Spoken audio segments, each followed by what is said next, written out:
Okay, so to do our knit stitch, we're going to go in from the left-hand side of our stitch with our right-hand needle, and we're going to push through that front loop and kind of make an X with your 2 needles, and then we're going to yarn over with our tail yarn. So we're going to go counterclockwise to catch it. You can even use your finger to slide it down and kind of lock it in below the stitch you're in, and then you'll pull your needle back through that loop and pull it off of your needle. Again from the left-hand side, and I'm holding the loop with my back finger so I don't pull it off. You yarn over, so a fast way to yarn over is just catch it a little bit and bring it through. Slide it to your shaft and slide off the stitch on your left-hand needle.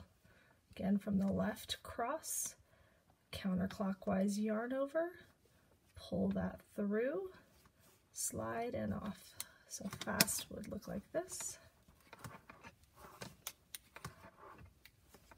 And that is the knit stitch. If you have any questions, leave them below, like and subscribe. Thank you for watching.